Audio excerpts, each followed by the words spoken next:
শুভ সকাল বন্ধুরা, হুমা হোম লাইফের নতুন একটা দিনে নতুন একটা ব্লগে তোমাদেরকে স্বাগত জানিয়ে আমি উমা আসানসোলের এই ছোট্ট গ্রাম থেকে আজকের ব্লগটা আমি শুরু করছি। বারটি হলো আজকে শুক্রবার। তো ঘরে সমস্ত বাসি কাজরে স্নান টান করে পুজো দিতে বসে গিয়েছি, আর সেখান থেকে আমি ব্লগটা শুরু করছি।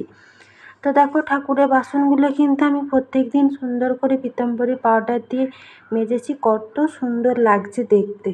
ঠাকুরকে নিশ্চির মনে পুজো করলাম, তখন আর ভিডিও করলাম না। তো পুজো দেওয়া হয়ে গেছে, এখন 10:30টার মতো টাইম হলো। আজও কিন্তু মেয়ের পরীক্ষা আছে, মেয়ে এখানে পড়ছে। আর আমি চটপট করে পুজো দিলাম, আর বাসন টাসন সমস্ত কিছু নিয়ে চলে এসেছি। আর একটু পরে আমি ঠাকুরের ভোগ প্রসাদগুলো নামিয়ে দিচ্ছি। ঠাকুরের ওই 5 মিনিট মতো রাখি, তারপরে ভোগ প্রসাদগুলো নামিয়ে দিচ্ছি, আর মেয়েগুলো প্রসাদগুলো খেয়ে নেয়। আর এখানে বড় মেয়েকে চা, তারপরে পরোটা, তরকারি দিয়েছিলাম, বললো যে খাবো না। আমি সকালে দিয়েছিলাম, খাবে না, কারণ 12টার আগেই তো খাবার খাবে, ওই জন্য খায়নি, ঢাকা দিয়ে রাখা আছে। ছোটো মেয়ে স্কুল থেকে এলে ও খেয়ে নেবে। আর তোমাদের দাদাভাই আসার পথে সবজি এনেছে। এখানে আমি চাল ধুয়ে পাতে জলটা গরম হতে দিয়েছি, আর জানলা দিকে হাওয়া আসে। তো সবজি নিয়ে এসছে, আজকে আবার দেখছি একটা ফুলকপি নিয়ে এসছে, আর উচ্ছে, পটল, ধনেপাতা, টমেটো। তো এইগুলো আজকে কিছুই রান্না করব না। উচ্ছে, তারপরে পটল, ফুলকপি, এগুলো কিছুই রান্না করবো না। অনেক দিন পর ফুলকপি নিচ্ছে। এখন বর্ষাকালে না ফুলকপি, বাঁধাকপি ঠিক শীতকালের মতো খেতে লাগবে না, এখন প্রচণ্ড পরিমাণে গ্যাস হবে, কেমন একটি গন্ধও ছাড়ে। তো এনেছি, আর ফুলকপিটা বেশ বড়। কপিটা কাল শনিবার দিয়ে করব। আর এখানে মাছ এনেছে। কি মাছ এনেছে বললো যে বড় মাছ এনেছি। তো দেখি কি মাছ এনেছে না এনেছে। তো এখানে দেখো, হাতে হাতে অনেকটা কাজ থাকে, আর বোতলে এখন কম জল রাখছি, মানে ফ্রিজে এই 2-3 বোতল রাখছি, দরকার হলে তখন নেওয়া যাবে।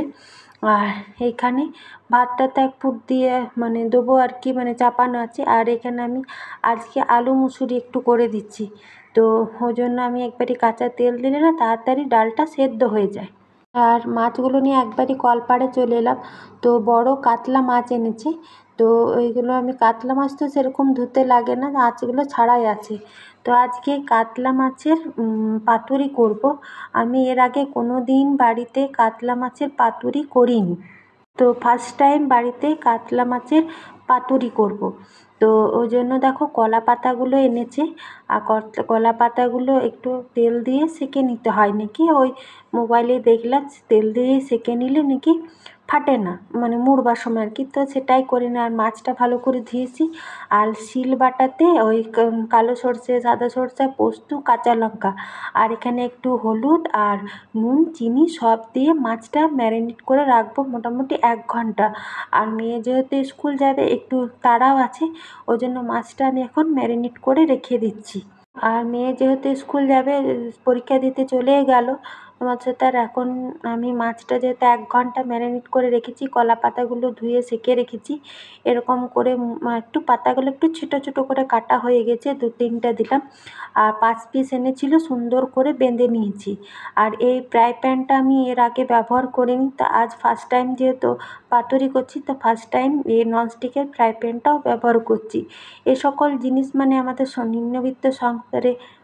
নিম্নবিত্ত সংসারে ফ্রাই প্যান, ননস্টিকের যে সকল জিনিসগুলো হয়, মিক্সি, তারপরে ছোটো ছোটো জিনিস, এগুলো আমাদের খুব শখের জিনিস। তো যেহেতু শখ করে কিনেছি, রাখাই হয়ে গেছে, ব্যবহার হয়নি। তো আজকে ফার্স্ট টাইম যেহেতু পাতুরি করছি, তো ফার্স্ট টাইম তাওয়াটাও ব্যবহার করছি। তো 10 মিনিট আমি এপাশ ওপাশ উল্টে ঢাকা দিয়ে দিই। আর পাতাগুলো কত সুন্দর ফুলেছে দেখো। পাতাগুলো বেশ, কলা পাতাগুলো বেশ ভালো ফুলেছে। মানে 20 মিনিট মতো রাখলাম, আর পাতাগুলো বেশ ফুলে ফুলে গেছে। 2 পিসটা বেশ উল্টে পাল্টে দিলাম, আর একদম আঁচটা কম করে দিয়েছি। তো বিয়েবাড়িতে খেয়েছি, জানি না বাড়িতে ফার্স্ট টাইম করলাম, কেমন হবে না হবে তোমার সাথে শেয়ার করছি। আর পাতুরিগুলো আমি নামিয়ে নিচ্ছি, আর আমি ভাতও বেড়ে নিচ্ছি, পাতুরি দিয়ে ভাত খাবো। আলু মুসুরি করেছি, সেটা আর নেবো না। আর কেন, মেয়ে স্কুল যাচ্ছে, তাড়া থাকছে, সকাল সেই 2 কাপ চা খেয়েছি, কিচ্ছু খাইনি, খুব খিদে পেয়েছে, 1:30 মতো টাইম হলো। তো ওই জন্য পাতুরিটা কেমন হয়েছে তোমাদেরকে একবার দেখিয়ে দিই। আর পাতাগুলো যেহেতু ছোটো ছোটো করে কাটা হয়েছিল, ওই জন্য 2-3টে পাতা আমার দেওয়া হয়েছে। খুব সুন্দর হয়েছে, মাছটাও ঠিকঠাক সেদ্ধও হয়েছে।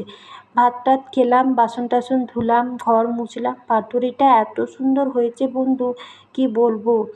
তোমাদের দাদাভাই তো বললে একবারই আসবে, তোমাদের দাদাভাই বলেছিল একবারই, কিন্তু পাতুরিটা খেলাম, খুব সুন্দর হয়েছে। তোমাদের দাদাভাইকে বললাম না চলে এসো তুমিও খেয়ে নেবে, তো ওকেও তারপরে খেতে দিলাম, বাসন টাসন সমস্ত কিছু। আর অনেক দিন পর এই যে সরকারি কলগুলো বাড়ি বাড়ি দিয়েছিল না, সে আমার শাশুড়ি মায়ের কাজের সময় জল এসছে, তারপরে আর আসেইনি। আমাদের দিকে টাইম কলের জলের খুব একটা অসুবিধা হয়নি, কিন্তু ডিভিসির জল প্রত্যেক দিন 9টার থেকে আসে, পাম্প লাগাতে হয়। আর এই জল তো আজ মনে হয় 1.5-2 মাস পর আসছে, তো একটু ঘোলা ঘোলা আসছে, তো যে জলটা আসছে সেই জলটাই কিন্তু ভরে নিচ্ছি। তো তোমার এরকম প্রেশারটা কম, এই ঘরের ফেলাঝুড়োর জলগুলো ভরে নিচ্ছি। আর এখন 4টে মতো টাইম হয়ে গেছে, মেয়ে এখানে মোবাইল কি সুন্দর সেট করে নিচ্ছে, পরীক্ষা দিয়ে চলে এলো। ওর শরীরটাও খুব একটা ভালো না, ছোটো মেয়ে ঘুম থেকে উঠে একদম ডাইনিংয়ের উপরে উঠে গেছে। ওকেও পাতুরিটা দিয়েছি, মাছ খেতে ভালোবাসে না, কিন্তু ও বললো খুব সুন্দর হয়েছে। তো আমরা তো অনেকক্ষণ আগেই খেয়েছি, তোমাদের দাদাভাই স্কুলে বাকি মেয়েগুলোকে নামিয়ে নিয়ে চলে এলো। তো চলো এবার চা খাবো বিকেলে, প্রত্যেক দিনকার মতন যেমন চা খাই। তো চিনিটা বাড়ন্ত ছিল, ওই জন্য চিনিটা এখানে চিনি ডিবাতে বার করে নিলাম। চাটা খেলাম, তারপর দেখো সন্ধ্যাবেলায় কিন্তু সন্ধ্যা লেগে গেছে। তো আমি এখানে প্রত্যেক দিনকার মতন সন্ধ্যা প্রদীপটা দেখিয়ে দিচ্ছি। তোমাদের সাথে নিত্য পুজো দেখায়, সন্ধ্যাবেলায় সন্ধ্যা প্রদীপ দেওয়া দেখায়, কেমন লাগে তোমাদের অবশ্যই কিন্তু একটা কমেন্টে জানিও। আর সন্ধ্যা এখন তো শ্রাবণ মাস তো মানে 20 পার হয়ে গেছে, ভাদর মাস ঢুকবো এবার। এবার কিন্তু খুব তাড়াতাড়ি সন্ধ্যা লেগে যাচ্ছে, মানে 6:30টার দিকেই সন্ধ্যা লেগে যাচ্ছে। ওই জন্য সন্ধ্যা টন্ধ্যা দিয়েই তারপরে কিন্তু আমি আবার রাতের খাবার করি, তারপরে মেয়েদের পড়ানো থাকে, তখন খুব একটা আর আমার ভালো করতে রাতের দিকে ভিডিও আমি আর কিন্তু করি না। তো চলো আমার সন্ধ্যা প্রদীপ দেখা কমপ্লিট।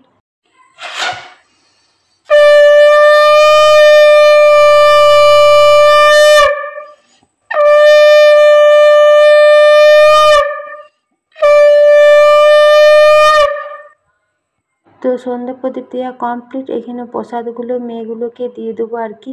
আর বড় মেয়ে সকাল থেকে শরীরটা খারাপ ছিল, পরে সন্ধ্যেবেলা রোগের বার বেশি রাতের দিকে হয়, তো ওর এখন দেখছি জ্বর এসছে, যেন ঢাকা নিয়ে নিয়েছে। আর চালটা বাড়ন্ত ছিল, তোমাদের দাদাভাইকে স্কুল থেকে এসে বিকেলে আবার চাল রান্না করালাম। আর আটা বাড়ন্ত ছিল, আটা রান্না করলাম, ও এখানে কার্টুন দেখছে। আর কালকে আবার লাস্ট পরীক্ষা আছে, জানি না দিতে পারবে কি না, এখন 9:45 মতো টাইম হলো। তো আমি যেহেতু সন্ধ্যা দেওয়ার পরই খাবার করে নিয়েছি, তো এখানে পটল আলু পেঁয়াজ সরষা দিয়ে একটা ভুজিয়া টাইপের করেছি। আর এখানে রুটি করেছি। আর সন্ধ্যার দিকে ছোটো মেয়েটা পড়া কমপ্লিট হয়ে গেল, ওকে আমি খাবার দিয়ে দিলাম, একটা রুটি দিয়েছিলাম, ভাবলাম এত খেতে পাচ্ছে, তোমাদের দাদাভাইকেও আমি দিয়ে দিয়েছি। আর আমি একটু পরে খাবো। আর যেহেতু বড় মেয়ে খেতে পাচ্ছে না, জন্য দুধ রান্না করালাম। আর একটু পাউরুটি রান্না করাই, একটা অর্ধেকটা দুধ দিয়ে পাউরুটি খেলো। আর এখানে ওষুধ রান্না করেছি, কারণ এই ভাইরাস জ্বরগুলো না প্রচণ্ড পরিমাণে হচ্ছে, তো ওকে জ্বরটা দিয়ে মানে ওষুধটা দিয়ে দিই, কারণ কাল আবার পরীক্ষা আছে। তো আমিও রাতে খাওয়া দাওয়া করে নেব। তো আজকের ভিডিওটা তাহলে আমি এখানেই শেষ করছি, কেমন লাগলো অবশ্যই কিন্তু তোমরা একটা কমেন্টের মাধ্যমে জানাতে ভুলো না। যদি ভালো লেগে থাকে তো অবশ্যই আমার চ্যানেলটাকে তোমরা সাবস্ক্রাইব করে দিও, আর একটা লাইক করো, কমেন্ট করো। শুভরাত্রি, কাল একটা নতুন দিন, নতুন ব্লগ।